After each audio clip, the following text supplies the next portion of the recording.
I want to speak to you the way I would in a quiet room. No performance, no judgment, just the work that matters. You asked a plain, costly question.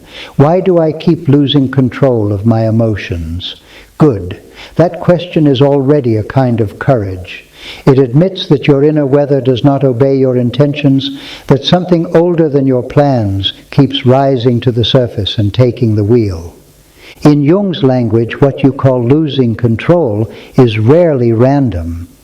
It is the shadow, the exiled life in you, pushing past the persona, the social mask that keeps you acceptable. It is also the complex, a cluster of memory, meaning, and feeling activated before you can think. And beneath both lives, a project Jung called individuation, becoming one coherent person rather than a collection of reactions. Today we will name what is actually happening, where it begins, how it shows up, and what changes when the adult in you finally arrives. Not tricks, not hacks. A reorientation from being possessed by emotion to becoming its steward. You do not need to become someone else. You need to become whole. One, what it actually is and what it isn't.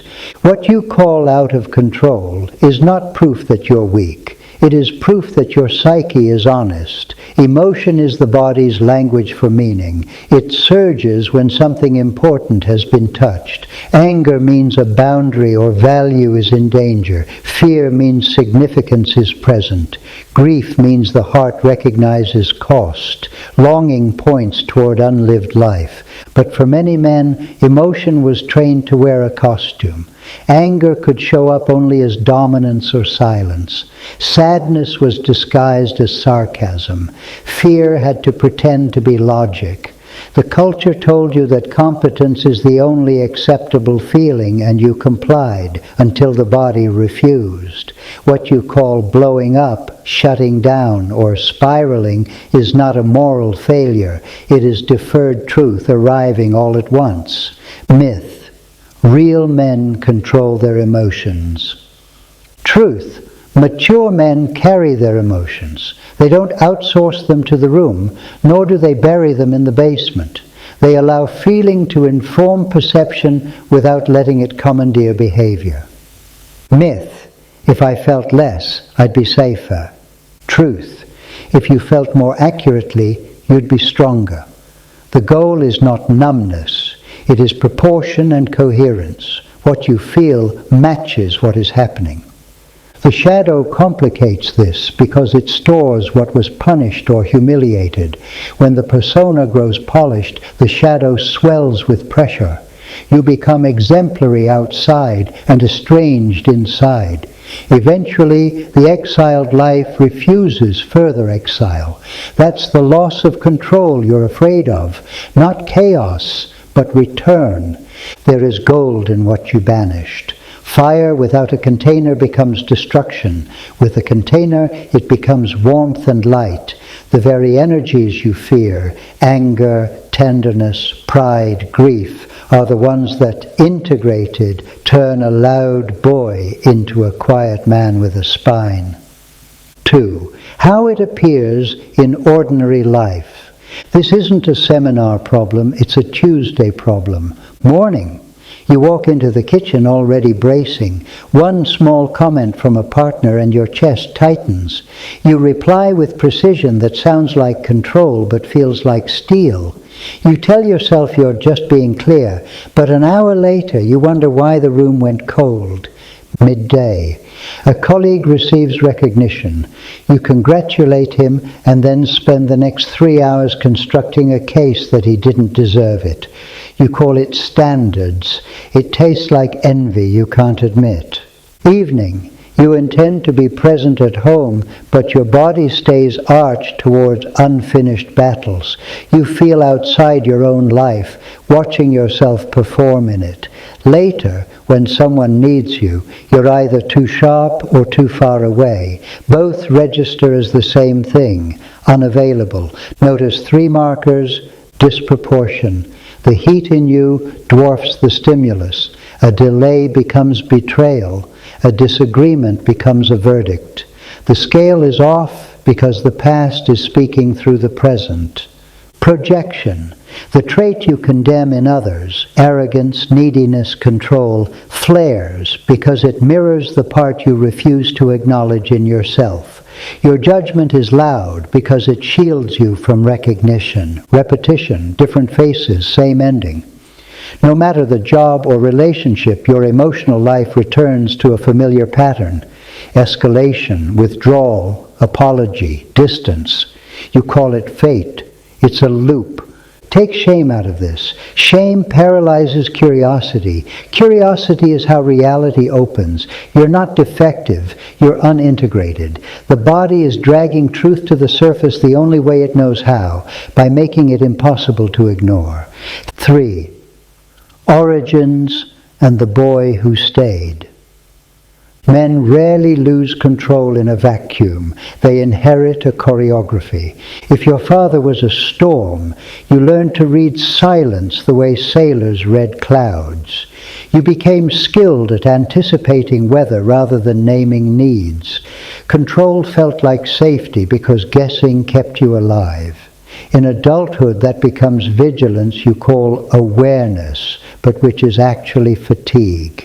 When people ask for closeness, your nervous system scans the horizon for lightning. The request itself feels like threat. If your father was absent, your emotions grew without offense. You learned to parent yourself too early to become the reliable adult in a house without one. In adulthood, dependence feels dangerous. You equate asking for help with humiliation. You call it self-reliance while resenting the world for not reading your mind. If your mother was wounded or enmeshed, you learned to be good instead of true. You became her comfort, her counselor, her little savior. You developed exquisite sensitivity to others at the cost of your own center. In adulthood, you confuse agreement with love and wonder why resentment collects like dust behind every compromise. Inside the man who loses control lives a boy who signs survival contracts. If I am strong, I will be unloved. If I show tears, I will be mocked. If I set limits, I will be abandoned. If I show anger, I will become him.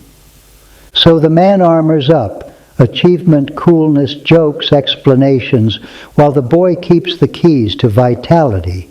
When emotion surges, it's often the boy trying to speak through borrowed adult volume.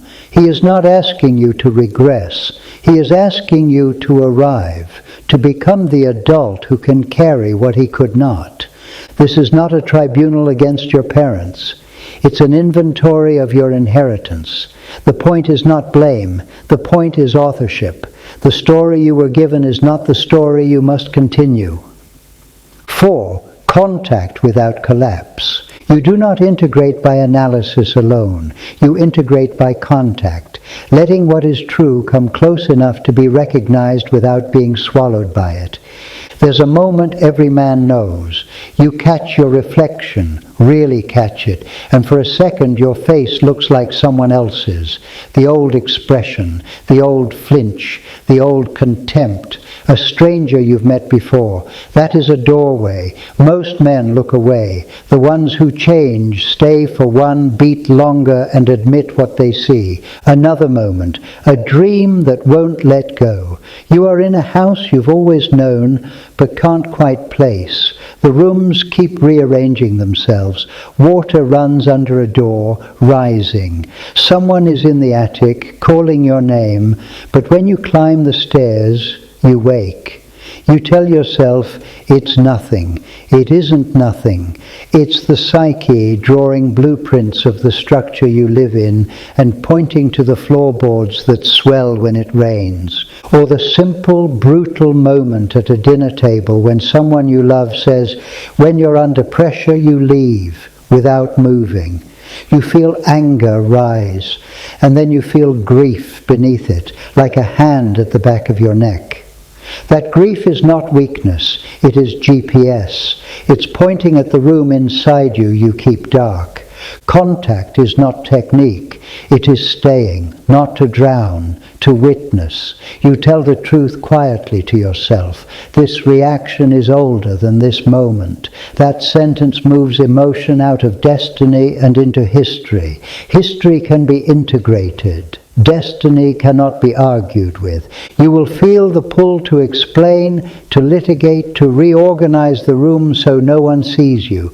Resist the courtroom. Choose the chair. Sit in it. Let what is true be true for a minute. Nothing terrible happens in that minute except the collapse of illusion.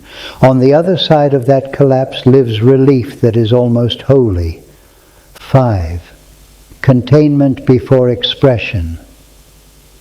Men are taught two bad choices, explode or suppress. Both are abdications. Containment is the third path, the adult vessel that can hold heat without spreading fire. Containment is not repression.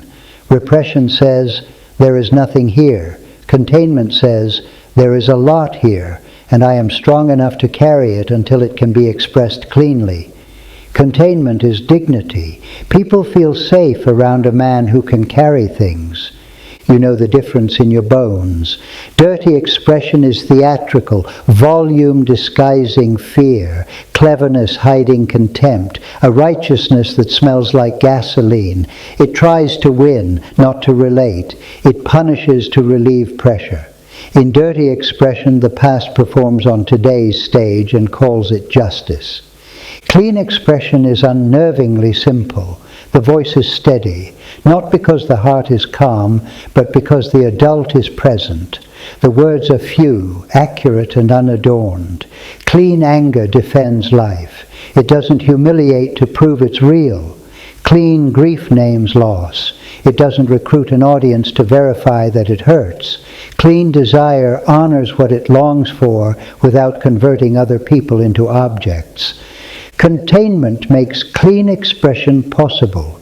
Without containment, you outsource the cost of your feelings to the room. With containment, you pay the cost yourself and speak in currency that others can receive. A man who learns containment stops scaring the people he loves. He also stops scaring himself. He becomes someone he can trust with his own power. That trust is the beginning of quiet confidence, the kind that doesn't need to announce itself to exist. 6. Consequences of avoidance versus integration. Avoidance looks efficient. Meetings are shorter when you don't feel. Relationships are quieter when you perform. Solitude is easier when you call it independence instead of fear. For a time, avoidance even works. Then bills arrive. Avoidance bills you in 3 currencies: connection, leadership, and self-respect. Connection. When people don't feel you, they cannot attach to you. They will respect your skill and avoid your interior. Your partner will start talking around you instead of to you. Your friends will invite your competence but not your presence. You will be admired and lonely, an expensive trade. Leadership. Teams don't follow certainty alone. They follow regulated humanity, a person whose steadiness comes from integration, not from performance. An unintegrated leader seeks enemies to feel alive, builds urgency to avoid intimacy, and makes speed the solution to everything. Integrated leadership is slower, clearer, and paradoxically more decisive. Decisions made from wholeness land with weight instead of weightlessness dressed as momentum. Self-respect. The longest road in a man's life is the distance between who he performs as and who he knows he is. When that gap widens, the mirror becomes an adversary.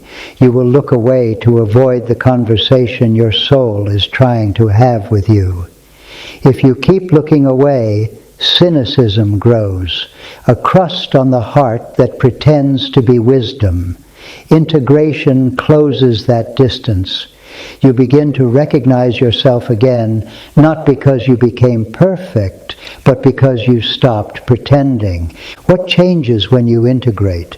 The nervous system unclenches, proportion returns. The same provocation that used to spike you now lands and moves through like weather through an open house. You still feel, sometimes fiercely, but you do not need the room to carry your storm. You can hold it, and you can choose. That is the definition of power that does not require an audience. People sense it before you announce it. They speak more truth around you. They bring you problems without wrapping them in apology. Your presence becomes a permission slip. Here, we can tell the truth without being punished for it. That is how environments heal, one man at a time becoming reliable. 7 archetypal framing king, warrior, magician, lover. Jung's archetypal map is not cosplay, it is a language for inner order. When a man keeps losing control, the warrior is usually fighting the past in the present. He is brave but misaimed. Integrated, the warrior draws his sword only for what is here and now. Clear boundaries, defended values, protection that doesn't confuse violence with strength. The lover carries the heart. Out of control, he drowns or disappears. Integrated, he feels without flooding, delights without addiction, grieves without theatrics. He brings color back to a life that competence drained. The magician sees patterns. Out of control, he rationalizes feelings away or weaponizes insight to avoid intimacy. Integrated, he names reality cleanly and uses understanding to serve, not to stay superior. And then the king, order and blessing. Out of control, he becomes a tyrant. Everything bends to my mood. Or a hollow figurehead. My mood bends to everyone. Integrated, he becomes the atmosphere. This is allowed. This is not. This is ours to build. This is ours to release. He doesn't need to prove authority because his life is authority, measured, human, faithful. Integration doesn't crown you. It stabilizes the throne inside you so you can sit in it without shaking the house. Humility is the crown's weight correctly worn, awareness of limit and learning. Responsibility is the fragrance of a true king. Others can breathe easier when you enter because pressure converts to clarity instead of spectacle. 8. Responsibility and witness. You will face decisive turns alone, moments when no one can stand between you and the choice that defines you. That solitude is part of initiation. But living alone with what you carry is not masculinity. It's slow erosion. Men heal in the presence of men who do not flinch. I do not mean performance circles where everyone tries to out-depth one another. I mean 2 or 3 men in your life who know the unedited version of your story and do not treat it as gossip or currency. Men who will not collude with your avoidance, won't be impressed by your performance, and won't disappear when you are not impressive. Witness is not fixing. Witness is staying. When you begin to lose control, witnesses help you remember proportion. When you're tempted to turn feeling into theater, witnesses bring you back to clean. When you want to narrate your life as if you didn't write it, witnesses hand you the pen without fanfare. Not isolation, not performance, presence, not perfectly, reliably. Closing benediction. You asked why you keep losing control of your emotions. The sober answer is that you are not losing control. Control is being returned to you from the exile where you left it. Emotion surges where truth was postponed. Anger arrives where boundaries were traded for belonging. Grief enters where love was real. Fear signals where meaning matters. Longing points toward the life that keeps calling your name when the room goes quiet. You are not asked to be less. You are asked to be accurate, to carry what is yours without outsourcing it, to let the boy in you stop running the house while the man hides in the garage, to become the adult who can hold heat without burning the room, cold without freezing it, power without humiliating anyone with it. There will still be storms, but they will be your storms, governed by a center that does not vanish when the wind rises. The people you love will feel the difference, not because you became tame, but because you became trustworthy. Be that man, not perfectly reliably. Begin.